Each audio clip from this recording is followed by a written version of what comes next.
Bhuj circuit house ખાતે પત્રકારો સાથે મિલન ચર્ચા વિચારણા કરવામાં આવી। સ્ટોરી રિપોર્ટ બાય કરણ વાઘેલા, ભુજ।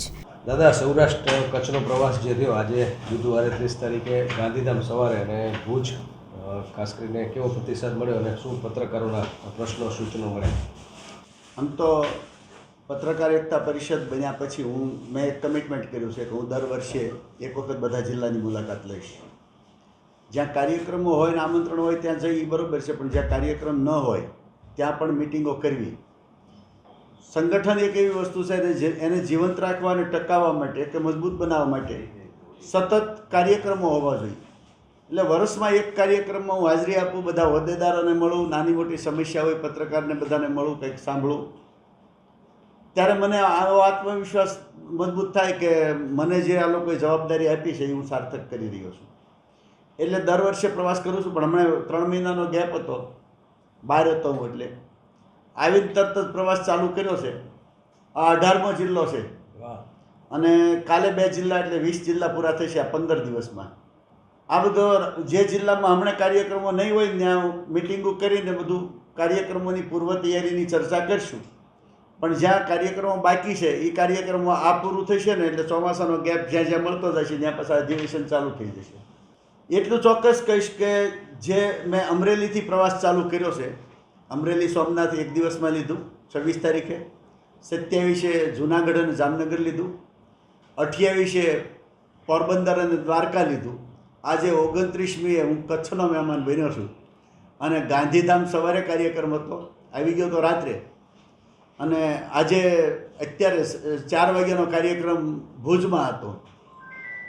ભુજમાં અમને ચિંતા એટલા માટે ન હોય કે અમારા સંગઠનનો મુખ્ય વ્યક્તિ એટલે કે મારી સાથેના મુખ્ય સાથી કહેવાય ઉપપ્રમુખ, જેમ મનોજભાઈ સોની ઉપપ્રમુખ છે એમ જયમલસિંહ પણ અમારા ઉપપ્રમુખ છે પ્રદેશના, ત્યારે એની તૈયારીમાં કંઈ કહેવાપણું ન હોય, સારી મિટિંગ અને વરિષ્ઠ પત્રકારોની હાજરી, એના કરતાં મૂંગા સાંભળીને વયા જાય એના કરતાં કાંઈક પ્રશ્નો કરે, કાંઈક પોતાના મનમાં પડેલું કહે તો અમને ખબર પડે કે કયા કેરામાં કેટલું પાણી વાળવું। એટલે અમે પત્રકારોને સાંભળી અને પછી એની ચર્ચા કરીએ તો અમને મજા આવે।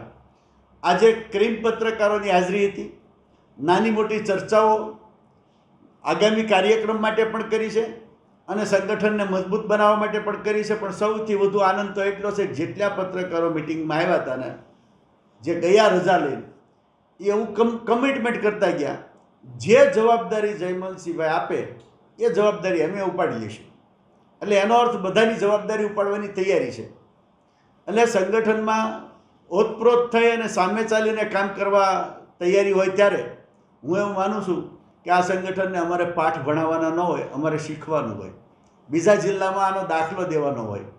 અમે એક અધિવેશન અહીંયા કચ્છમાં કર્યું છે અને એ અધિવેશનની અમારી મહેમાનગતિ આજે પણ આખા ગુજરાતના પત્રકાર સંગઠનના હોદ્દેદારો યાદ કરે છે કે કચ્છનું અધિવેશન હોય ત્યારે અમને કહેજો હો, એનો અર્થ ગઈ વખત કરતાં વધુ લોકો આવવાની તૈયારીમાં છે।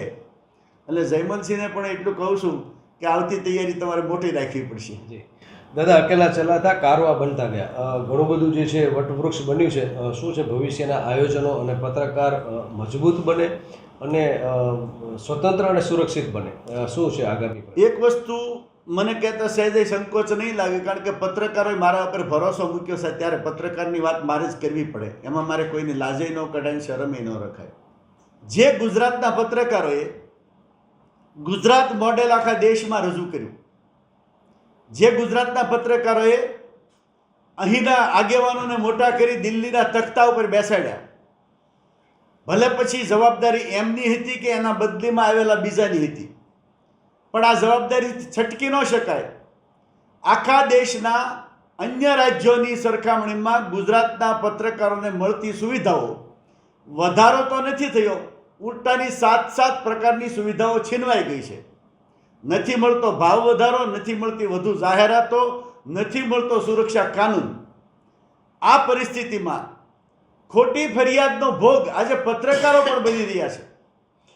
રાજનીતિ કઈ કક્ષાએ જઈ રહી છે એનું મૂલ્યાંકન કરવા જેવું છે। શાસક પક્ષે પણ આની સમીક્ષા કરવા જેવી છે। કે કોઈ ઉપરથી મંત્રી આદેશ કરે અને પોલીસ અધિકારી ગમે એ પત્રકારને ગમે ત્યારે ઉઠાવીને ગમે એવા હાચાને ખોટા કેસમાં ફિટ કરી દે, છરી બતાવીને લૂંટ કરીએ. કોઈ પત્રકાર છરીઓ લઈને ફરતા હશે? આવી ફરિયાદો સૌથી વધુ થાય છે. એટલે સ્પેશિયલ આમ સ્ટોરી આમ ઘડેલી હોય એની કોપી ઝેરોક્સ થતી હોય એમ જ થાય છે. આ દુઃખદ છે. ચોથી જાગીર કહેવાતો પત્રકાર જો તંત્રથી દબાઈ જશે, શાસનથી દબાઈ જશે, તો આ દેશને લોકશાહીના પાઠ કોણ ભણાવશે? આ સૌથી મોટી સમસ્યા છે. વિરામ તરફ દાદા, ખાસ કરીને કચ્છ તમને મિસ કરે છે. કચ્છ ઘણીવાર તમને યાદ પણ આવતું હશે. કચ્છના પત્રકારોને મળીને કેવું લાગ્યું? અને અધિવેશન માટે તમે જે એક અમને જોમ અને જુસ્સો જે છે અમારા પત્રકારોમાં આજે પૂર્યો છે, પત્રકારોમાં પણ થનગનાટ છે કે હવે અધિવેશન જલ્દીથી અમે કરીએ. કચ્છનો અનુભવ એક દિવસનો કેવો રહ્યો? કચ્છના પ્રવાસમાં આમ તો અમારી એડવાન્સ તૈયારીમાં એમ કચ્છને એટલે છેલ્લે રાખીએ કે કચ્છમાં જાય તો થોડુંક વધુ રોકાવાય. કારણ કે કચ્છમાં આવી ત્યારે અમને ગમે છે. બીજે એમ મિટિંગ કરીને તરત ભાગતા થતા હોય. કચ્છમાં રાત્રિ રોકાણ એટલે કરી નિરાતે મળાય, બેસાય બધાની સાથે અને ચર્ચા થાય. કારણ કે કચ્છમાં પત્રકારત્વ પણ પરિપક્વ છે. કચ્છનો વિકાસ તો પરિપક્વ છે જ, કચ્છના લોકોય પરિપક્વ છે, એની રાજનીતિ પરિપક્વ છે, પણ કચ્છના પત્રકારો પણ પરિપક્વ છે, અનુભવી છે. અને એના પાસેથી નીકળતા પ્રશ્નો છે ને એ આખા ગુજરાત માટે માર્ગદર્શક બનતા હોય છે. એટલે કચ્છના પત્રકારોને સાંભળીને આજે અમને ખૂબ મજા આવી. જે ત્રુટિઓ સંગઠનમાં રહેતી હોય એ દૂર કરવા માટેની અમને દિશા મળી. 2025-26 એડમિશન ચાલુ છે. ઓછા અભ્યાસે ઝડપી નોકરી મેળવવાની સુવર્ણ તક. સતત 8 વર્ષથી નંબર 1 રહેલી સંસ્થામાં અભ્યાસ કરી અનેક વિદ્યાર્થીઓ સરકારી નોકરી મેળવી ચૂક્યા છે. ફાયર સેફટી કોર્સની થિયરી અને પ્રેક્ટિકલ તાલીમ સચોટ રીતે આપતી એકેડમી એટલે Gujarat industrial fire and safety academy. પ્રવેશ લાયકાત ધોરણ 10 થી 12 પાસ.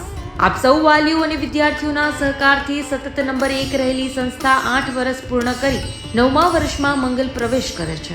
ભવિષ્યના ઘડતર અને સારી નોકરી મેળવવા આજે જ સંપર્ક કરો Gujarat industrial fire and safety academy, બીજા માળે રાષ્ટ્રભાષા ભવન, બસ પોર્ટની સામે, ભુજ, કચ્છ. સંપર્ક 9737296001 8155030882.